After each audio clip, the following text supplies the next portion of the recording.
Raden Katong, yang kemudian lazim disebut Batoro Katong, bagi masyarakat Ponorogo mungkin bukan sekedar figur sejarah semata. Hal ini terutama terjadi di kalangan santri yang meyakini bahwa Batoro Katonglah penguasa pertama Ponorogo, sekaligus pelopor penyebaran agama Islam di Ponorogo. Batoro Katong memiliki nama asli Lembu Kanigoro, tidak lain adalah salah seorang putra Prabu Brawijaya kelima dari Selir yakni Putri Cempo yang beragama Islam. Mulai redupnya kekuasaan Majapahit, saat kakak tertuanya, Lembu Kenongo yang berganti nama sebagai Raden Fatah, mendirikan Kesultanan Demak Bintoro.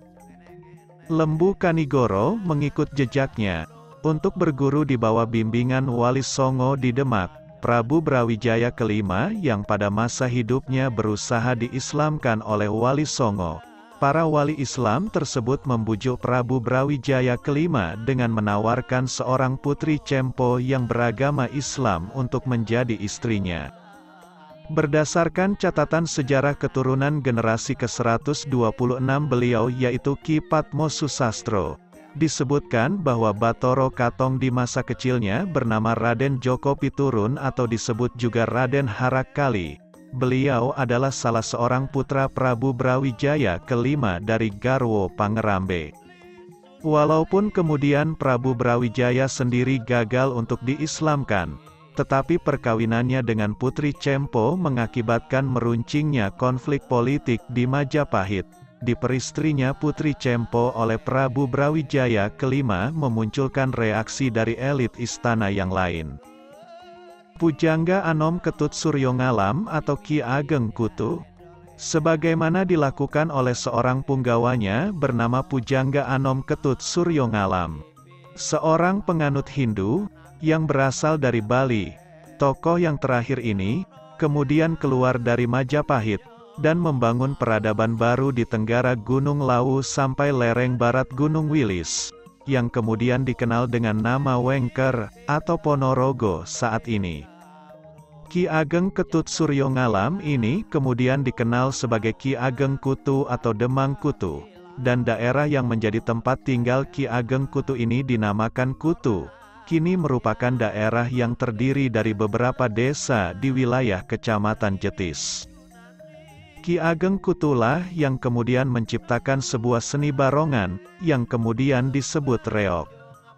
Dan reog tidak lain merupakan kritik simbolik Ki Ageng Kutu terhadap Raja Majapahit atau disimbolkan dengan kepala harimau, yang ditundukkan dengan rayuan seorang perempuan atau Putri Cempo atau disimbolkan dengan dadak merak.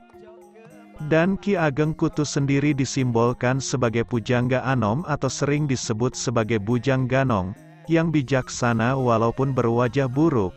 Pada akhirnya, upaya Ki Ageng Kutu untuk memperkuat basis di Ponorogo inilah yang pada masa selanjutnya dianggap sebagai ancaman oleh kekuasaan Majapahit. Dan selanjutnya pandangan yang sama dimiliki juga dengan Kasultanan Demak, yang notabene sebagai penerus kejayaan Majapahit walaupun dengan warna Islamnya. Sunan Kalijaga, bersama muridnya Kiai Muslim, atau Ki Ageng Mirah, mencoba melakukan investigasi terhadap keadaan Ponorogo, dan mencermati kekuatan-kekuatan yang paling berpengaruh di Ponorogo, dan mereka menemukan Demang Kutu sebagai penguasa paling berpengaruh saat itu. Demi kepentingan ekspansi kekuasaan dan Islamisasi, penguasa Demak mengirimkan seorang putra terbaiknya yakni yang kemudian dikenal luas dengan Batoro Katong dengan salah seorang santrinya bernama Selo Aji dan diikuti oleh 40 orang santri senior yang lain. Raden Katong akhirnya sampai di wilayah Wengker, lalu kemudian memilih tempat yang memenuhi syarat untuk pemukiman, yaitu di Dusun Pelampitan, Kelurahan Setono, Kecamatan Jenangan. Saat Batoro Katong datang memasuki Ponorogo, kebanyakan masyarakat Ponorogo adalah penganut Buddha, animisme dan dinamisme. Singkat cerita, terjadilah pertarungan antara Batoro Katong dengan Ki Ageng Kutu. Di tengah kondisi yang sama-sama kuat, Batoro Katong kehabisan akal untuk menundukkan Ki Ageng Kutu. Kemudian dengan akal cerdasnya Bathara Katong berusaha mendekati putri Ki Ageng Kutu yang bernama Niken Gandini, dengan diiming-imingi akan dijadikan istri. Kemudian Niken Gandini inilah yang dimanfaatkan Bathara Katong untuk mengambil pusaka Korowelang, sebuah pusaka pamungkas dari Ki Ageng Kutu. Pertempuran berlanjut dan Ki Ageng Kutu menghilang. Pada hari Jumat Wage di sebuah pegunungan di daerah Wuringin Anom Sambit Ponorogo. Hari ini oleh para pengikut Kutu dan masyarakat Ponorogo, terutama dari Abangan, menganggap hari itu sebagai hari naasnya Ponorogo. Tempat menghilangnya Ki Ageng Kutu ini disebut sebagai Gunung Bacin, terletak di daerah Bungkal. Bathara Katong kemudian mengatakan bahwa Ki Ageng Kutu akan moksa dan terlahir kembali di kemudian hari. Hal ini dimungkinkan dilakukan untuk meredam kemarahan warga atas meninggalnya Ki Ageng Kutu. Setelah dihilangkannya Ki Ageng Kutu, Bathara Katong mengumpulkan rakyat Ponorogo dan berpidato bahwa dirinya tidak lain adalah Bathara, manusia setengah dewa. Hal ini dilakukan karena masyarakat Ponorogo masih mempercayai keberadaan dewa-dewa dan Bathara. Dari pintu inilah Katong kukuh menjadi penguasa Ponorogo, mendirikan istana dan pusat kota, dan kemudian melakukan Islamisasi Ponorogo secara perlahan namun pasti. Pada tahun 1486, hutan dibabat atas perintah Bathara Katong, tentu bukannya tanpa rintangan. Banyak gangguan dari berbagai pihak, termasuk makhluk halus yang datang. Namun, karena bantuan Warok dan para prajurit Wengker, akhirnya pekerjaan membabat hutan itu lancar. Lantas, bangunan-bangunan didirikan sehingga kemudian penduduk pun berdatangan. Setelah menjadi sebuah istana kadipaten, Bathara Katong kemudian memboyong permaisurinya, yakni Niken Sulastri, sedang adiknya, Suro Menggolo, tetap di tempatnya yakni di Dusun Ngampel. Oleh Katong, daerah yang baru saja dibangun itu diberi nama Pranaraga yang berasal atau diambil dari sebuah babat legenda, Pramonorogo. Menurut cerita rakyat yang berkembang secara lisan, Pono berarti wasis, pinter, mumpuni dan rogo artinya jasmani, sehingga kemudian dikenal dengan nama Ponorogo.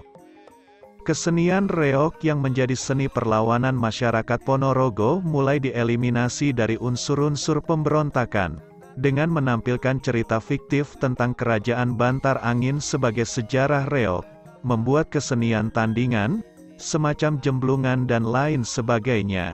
Para punggawa dan anak cucu Bathara Katong inilah yang kemudian mendirikan pesantren-pesantren sebagai pusat pengembangan agama Islam. Dalam konteks inilah, keberadaan Islam sebagai sebuah ajaran, kemudian bersilang sengkarut dengan kekuasaan politik. Perluasan agama Islam membawa dampak secara langsung terhadap perluasan pengaruh, dan berarti juga kekuasaan. Dan Bathara Katonglah yang menjadi figur yang diidealkan, penguasa sekaligus ulama. Beliau kemudian dikenal sebagai Adipati Sri Bathara Katong yang membawa kejayaan bagi Ponorogo pada saat itu. Ditandai dengan adanya prasasti berupa sepasang batu gilang yang terdapat di depan gapura kelima di kompleks makam Bathara Katong, di mana pada batu gilang tersebut tertulis candra sengkala Mehmet berupa gambar manusia, pohon, burung garuda dan gajah yang melambangkan angka 1418 Saka atau tahun 1496 Masehi. Batu gilang itu berfungsi sebagai prasasti, penobatan, yang dianggap suci. Atas dasar bukti peninggalan benda-benda purbakala tersebut dengan menggunakan referensi Handbook of Oriental History dapat ditemukan hari wisuda Bathara Katong sebagai Adipati Kadipaten Ponorogo, yakni pada hari Ahad Pon tanggal 1 bulan besar, tahun 1418 Saka bertepatan dengan tanggal 11 Agustus tahun 1496 Masehi atau 1 Zulhijjah 901 Hijriah. Selanjutnya, tanggal 11 Agustus ditetapkan sebagai hari jadi Kabupaten Ponorogo.